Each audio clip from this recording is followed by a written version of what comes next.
These wool socks have more life that they want to live, to honor the sheep, the makers, the designers, and the earth. Let's darn these and make them useful for as long as we can.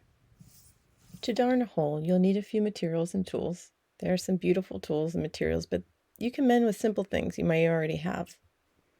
First, something to keep tension when you're darning. There are darning mushrooms and darning eggs. Also a classic is a giant tiger cowrie shell. Another cool tool is the darning loom or speed weave style loom. It has these great hooks that can go back and forth and help you darn really fast. On holes in sweaters or flat knit garments, I might use a small embroidery hoop. This one is made of the top of a yogurt container and the lid, and this is a tiny typical hoop. But really all you need is something to put behind the textile to hold the tension. This metal lid will do the trick. Snips and cutting tools. I love these thread snips, particularly for thin thread. These are not as good, but still work.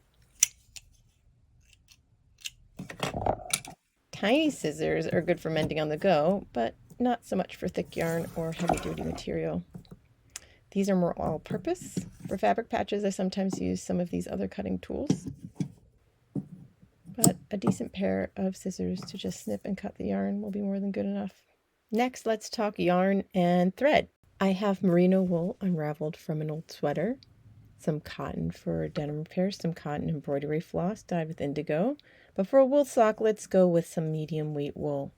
This wool has a little stretch and bounce. Will likely felt in the wash, but I think that will make a sturdy mend, and I'm okay with this. Now let's find a needle that has enough of a point to get through the thickness of the sock and has an eye that fits the yarn we selected. This is how I learned to thread darning needles. I'm not sure exactly where I picked this up, but it was likely from watching someone else do it a bunch of times and then struggling myself and then giving it a try.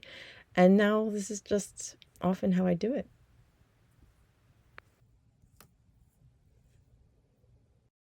A weaving comb is sometimes handy for moving a row of darning down closer to the previous row. I've seen all different kinds. A fork also works too, or just using the tip of your needle, so it's not necessary to have one of these. So here's everything we need. Oh, and a rubber band too. To mend a hole, we want to secure the area around the hole, and then like making a mini weaving, we create stretches of yarn up and down over the hole like a warp. And then we weave under, over, all the way across the up and down warp threads.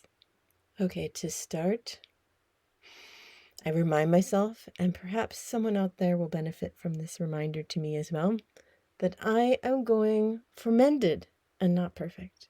Imperfect over I'm perfect is the work of the excellentist, you know? I may find that these stitches are not looking like that illustration I just saw, and I may cringe and hear all kinds of thoughts and feelings about being a mess and not doing it right, and okay, those are thoughts, and I'm going to feel those full life feelings and still go on with what happens, and I'm going to make this sock not have holes, and that will be such an improvement over the alternatives. I'm not going to throw this out. And that is an act of resistance in our global fast fashion society, making a textile garbage dump of the earth. So let's get this darn party started. Insert the darning egg, or in this case a lid, inside the sock and work it down to the area with the hole. I'm going to try to center it a bit here and create some tension so it is spread out but not too stretched. Then put the rubber band on. Okay, I thread the needle into the inside and come up. I'm going to secure it with a little back stitch. Not really necessary, but the back stitch keeps me from having to make a knot. Then we are going to stitch around the hole, making a little box. This is just a running stitch down into the fabric and up.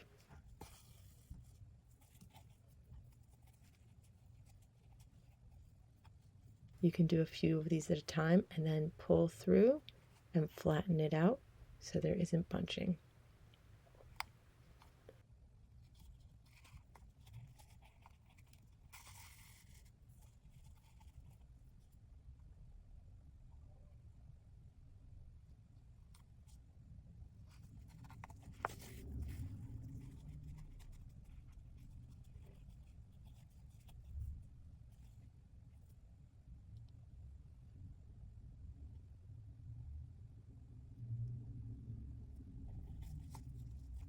Now we start the first set of threads, like the warp and weaving.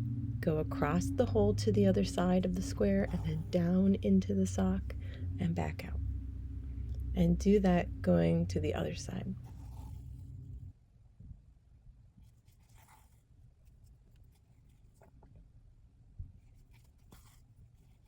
Back, forth, back and forth. Oh, this is looking wonky and beautifully uneven. And we are going to keep on keeping on.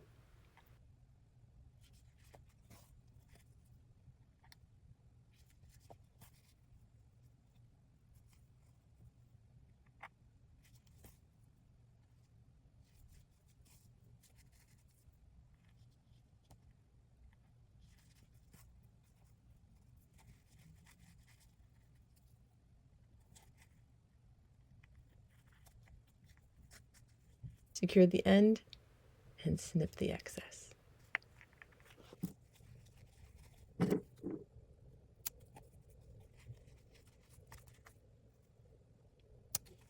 Okay, halfway done. I'm going to change color and use some merino wool for the second part from an unraveled sweater. This sweater had a ton of moth holes, so I unraveled it for the yarn. It's got a bunch of plies, like different strands, which may prove a little challenging, but I really like that the sweater has a new life in a sock. I secure the yarn by doing a couple stitches under those gray threads and pull the yarn through.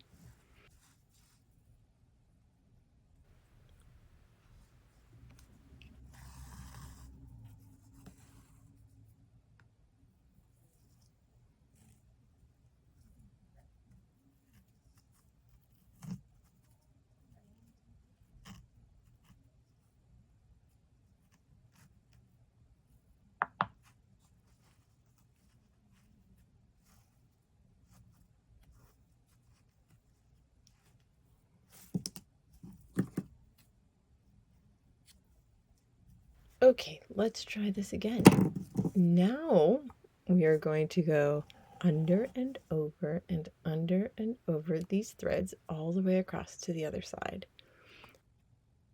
Under that last one, secure it with a stitch, and then coming back for the second row, we're going to do the opposite of what was in the first. Over, under, and over, and under, all the way across, and under the thread all the way on the right. And then just continue like this, back and forth, going over and under and over and under. I sometimes find it helpful to use the non-pointy head side of the needle, but of course you have to be careful not to poke yourself.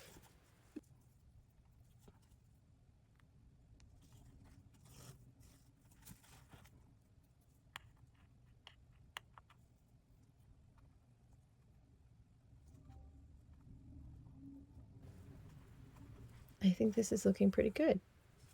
It's sort of like evening out, and after a while I kind of get into a flow.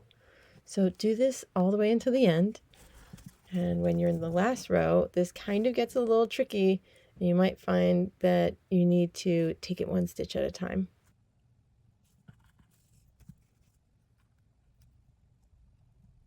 I'm going to see if I can fit one last row here and then secure it with a little knot.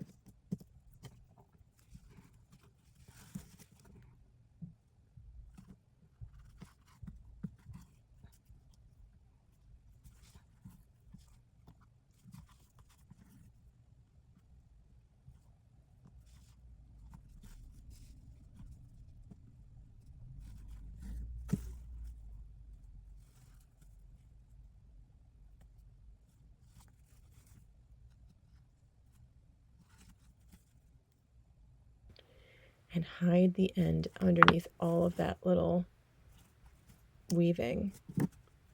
And then snip the last thread carefully, not to cut what you just did, and spread it out with the back of the needle head. That is awesome! Now I'm going to go fix all of the stalks.